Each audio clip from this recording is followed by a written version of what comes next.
Assalamualaikum warahmatullahi wabarakatuh. Perkenalkan, nama saya Rahma Wahyuni dengan NIM 21105420711 dari kelas E1.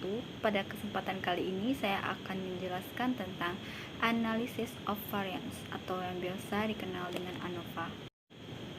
Analysis of Variance atau ANOVA merupakan metode untuk menguji hubungan antara satu variabel dependen skala metrik dengan satu atau lebih variabel independen skala non-metrik, atau dikategorikan dengan kategori lebih dari dua.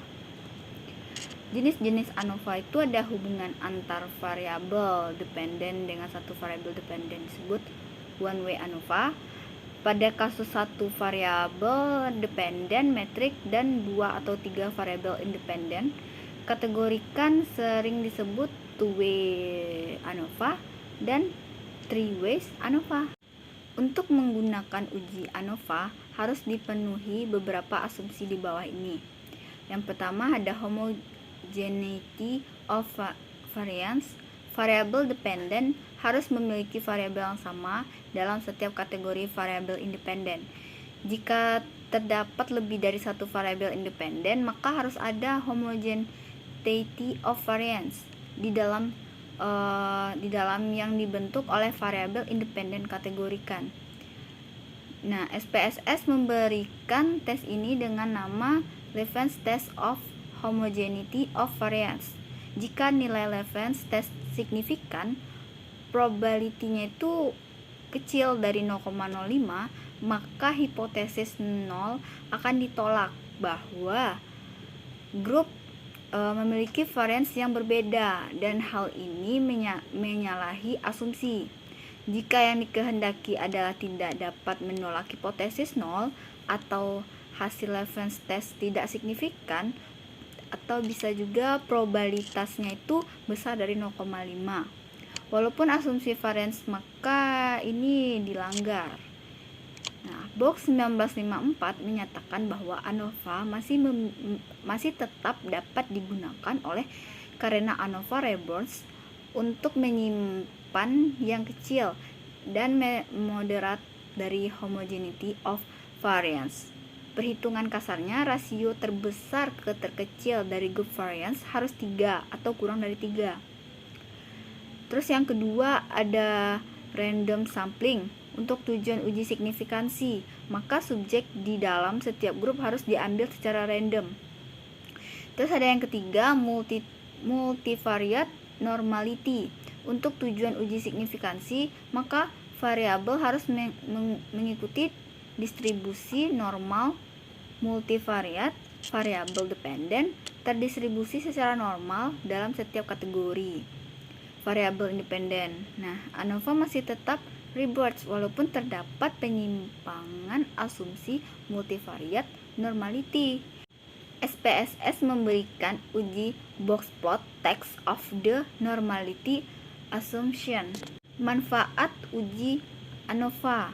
ANOVA digunakan untuk mengetahui pengaruh utama dan pengaruh interaksi dari variabel independen dikategorikan terhadap variabel dependen metrik. Pengaruh utama atau main event adalah pengaruh langsung variabel independen terhadap variabel dependen, sedangkan pengaruh interaksi adalah pengaruh persamaan atau joint effect dua atau lebih variabel independen terhadap variabel dependen. Total variance dalam variabel dependen dapat dipandang memiliki dua komponen, yaitu variance yang berasal dari variabel dependen dan variance yang berasal dari faktor lainnya. Variance dari faktor lain ini sering disebut dengan error atau residual variance. Variance yang berasal dari variabel independen disebut dengan explained variance. Jika between group explained variance lebih besar dari Wedge-Hand group residual variance, maka nilai F ratio akan tinggi, yang berarti perbedaan antara nilai terjadi secara acak. Contoh ANOVA, lihat tabel itu ada merek penjualan. Nah, di 2, 3. Nah, di situ yang pertama itu ada Samsung, yang kedua itu ada Oppo, yang ketiga itu ada Vivo. Langkah pertamanya itu kita masukkan X dan Y. Nah, yang dimana X-nya itu merek, Y-nya itu penjualan. Nah, di merek itu kita masukkan ke dalamnya itu ada satu itu Samsung, dua itu yang sesuai dengan keterangan pada contoh ANOVA tadi. Nah, setelah itu ini ada X dan Y-nya. Lanjut, ada langkah-langkah untuk menguji one way tersebut. Dari menu pilih Analyze, Compare Means One Way ANOVA sehingga muncul kotak dialog. Masukkan penjualan pada dependent list dan merek pada kolom faktor list, lalu klik option. Nah, di sini pada langkah ketiga itu dapat kita lihat bahwa di dependent list itu ada penjualan, di faktor itu ada merek atau yang X ya. Terus habis itu kita masuk ke option. Di option itu ada kita centang descriptive dan homogeneity of variance text. Di post hoc itu kita centang di Turkey. Nah, continue, lanjut, nanti keluar hasil di SPSS itu dapat hasilnya seperti yang tertera pada gambar. Di text of homogeneity of variance dapat kita lihat nilai signifikannya itu 0,051. Nah, tujuan dilakukannya test of homogeneity untuk mengetahui apakah sampel yang digunakan mempunyai varians yang sama, homogen. Jika tidak memiliki varians yang sama, maka tidak dapat melakukan uji one way ANOVA. Dilihat dari nilai signifikan 0,05, yang berarti nilai signifikan itu 0,051 besar dari 0,05, sehingga tidak ada perbedaan pada nilai varians itu sampel homogen. Jadi dapat disimpulkan pada tabel ANOVA ini F hitungnya itu 2,732, F tabelnya itu 3,52. Jadi F hitungnya itu kecil dari F tabel, maka H0 diterima. Artinya tidak ada perbedaan penjualan HP Samsung, Oppo, Vivo, dan Lenovo. Taraf signifikansinya itu 0,05. Signifikan hasil uji P 0,078. Jadi signifikan hasil uji P besar dari taraf signifikan, yang berarti 0,078 besar dari 0,05. Maka H0 diterima, yang berarti tidak ada perbedaan antara penjualan HP Samsung, Oppo, Vivo, dan Lenovo. Selanjutnya, two-way ANOVA atau ANOVA dua arah yang mempertimbangkan dua faktor yang mengakibatkan terjadinya penyimpangan, dispersi, dan nilai yang diperhitungkan dengan standar deviasi atau variance apabila designifikan yang dikembangkan untuk mencari ada tidaknya perbedaan dari dua variabel bebas, dan masing-masing variabel bebas dibagi dalam beberapa kelompok. Maka designifikan yang dikembangkan tersebut sering disebut dengan ANOVA dua arah. Asumsi two-way ANOVA atau asumsi ANOVA dua arah. Yang pertama, setiap skor dalam sel harus berdistribusi normal. Asumsi ini dapat sedikit diabaikan jika sampel setiap sel cukup banyak. Yang kedua, variasi skor pada setiap sel hendaknya homogen atau sama. Yang ketiga, skor yang ada bebas dari pengaruh variabel dan tidak teliti. Jenis two-way ANOVA atau jenis ANOVA dua arah.